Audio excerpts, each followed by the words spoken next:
power of kindness never truly hit me until one rainy afternoon when I found myself stuck in traffic, fuming over a bad day.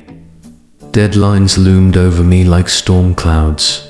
My phone buzzed endlessly with messages I didn't have the energy to answer, and I felt disconnected from the world. As I sat there, watching raindrops race down my windshield, frustration bubbled up inside me.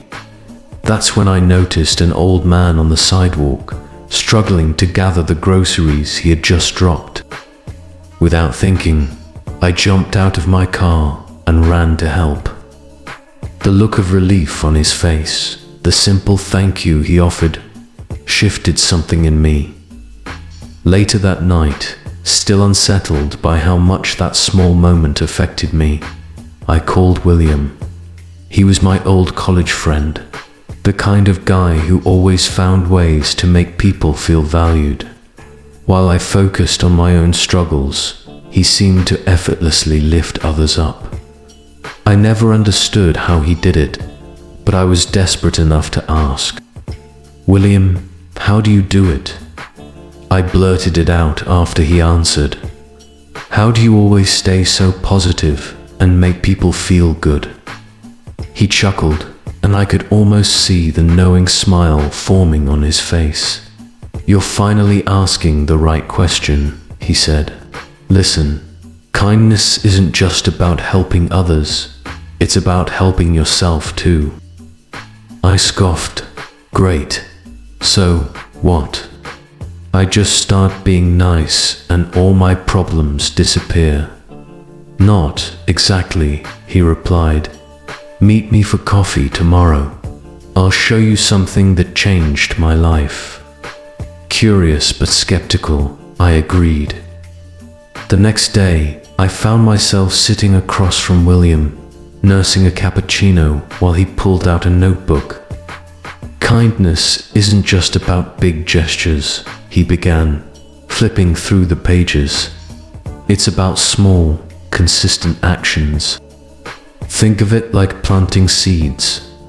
A single kind act might not seem like much, but over time, it changes everything." I raised an eyebrow. "And how exactly do I start planting these seeds?" He grinned.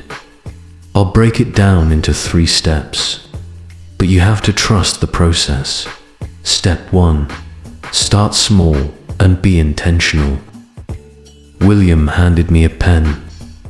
"Write down 3 small ways you can be kind today." I hesitated, but then the words came texting a friend I hadn't spoken to in a while, complimenting a coworker, and smiling at a stranger. He nodded. "Good. Now, do them with intention. Don't just check them off, I'll literally mean them. Kindness isn't about obligation, it's about connection." I sighed, but followed his instructions. Later that day, I sent the text, complimented a coworker's project, and smiled at a stranger on the subway. Each act took seconds, but for the first time in weeks, I felt lighter. Step 2. Practice self-kindness. "Most people forget this part," William said the next day. "You can't pour from an empty cup. Being kind to yourself is just as important as being kind to others." I frowned. What does self-kindness even look like? It's treating yourself with the same compassion you'd give a friend. Forgive yourself when you make mistakes. Take breaks when you need them. Speak to yourself with encouragement, not criticism. That night, when I messed up an assignment at work, my usual instinct was to berate myself. Instead, I took a deep breath and reminded myself that mistakes were part of learning. It felt strange at first, but also freeing. Step 3. Create a kindness habit. The last step, William continued, is making kindness a daily habit. It shouldn't just be something you do when you feel like a tit should be part of who you are. He suggested setting a daily kindness reminder, keeping a gratitude journal, and making it a point to acknowledge the good in others. The more you practice, the more natural it becomes. I took his advice. Every morning, I set an intention to do one kind act. I started ending my days by writing down 3 things I was grateful for. Slowly but surely, kindness became a reflex, not a task. The unexpected ripple effect. I didn't expect much to change, but within weeks, something incredible happened. My relationships deepened. Conversations felt more meaningful. Work became less stressful. Not because my tasks changed, but because my mindset did. Even strangers responded differently, more smiles, more warmth, more connection. The real test came one afternoon when I witnessed a colleague struggling. The old me might have ignored it, lost in my own thoughts, but instead I offered help. A simple gesture, but the gratitude in their eyes stuck with me. A month later, I ran into William again. "How's the kindness experiment going?" he asked with a knowing smile. I grinned. I won't say I'm a saint, but I feel more connected to people, to life. Even on bad days, I find moments of joy. He nodded. That's the power of kindness. It transforms not just others, but yourself. Kindness, wealth, and society. As I continued my journey, I noticed something else. Kindness had a direct impact on the world around me. Businesses thrive when customers and employees feel valued. Communities grow stronger when people help one another. Even wealth follows kindness. Generous businesses and individuals create opportunities, which in turn foster further acts of kindness. The cycle continues, benefiting everyone. Studies have shown that companies that prioritize kindness and generosity toward employees and customers tend to outperform those that don't.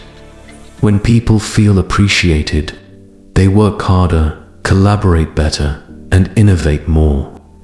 It creates a ripple effect. Happy employees serve customers better, leading to higher profits, which can be reinvested into more positive initiatives. Even on an individual level, acts of kindness have a way of multiplying.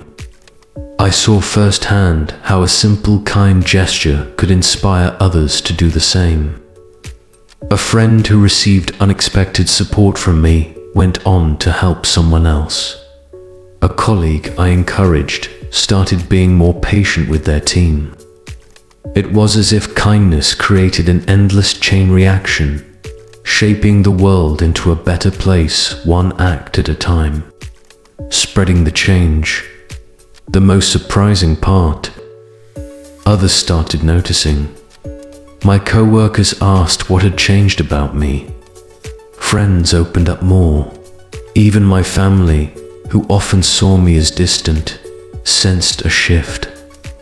One evening, I sat with William, reflecting on everything. "It's crazy," I said. "I used to think kindness was just something nice people did. But now, I see it's a force, a choice that creates ripples." He smiled. And the best part, the more you practice, the more it spreads. Looking back, I realized something important. Kindness hadn't erased my problems, but it had changed the way I experienced them. It made life richer, relationships deeper, and challenges easier to navigate. One day, a young intern at work pulled me aside. "I've noticed how you always make time for people," she said. "It's inspiring." That moment struck me. I had never set out to be an inspiration, Yet my small acts of kindness were influencing others. And maybe, just maybe, that's how change happens one person at a time. So, if you're reading this and feeling stuck, take a deep breath. Start small. Be kind to others, to yourself. You don't need to change the world overnight. Just plant the seeds. Who knows? It might just change everything.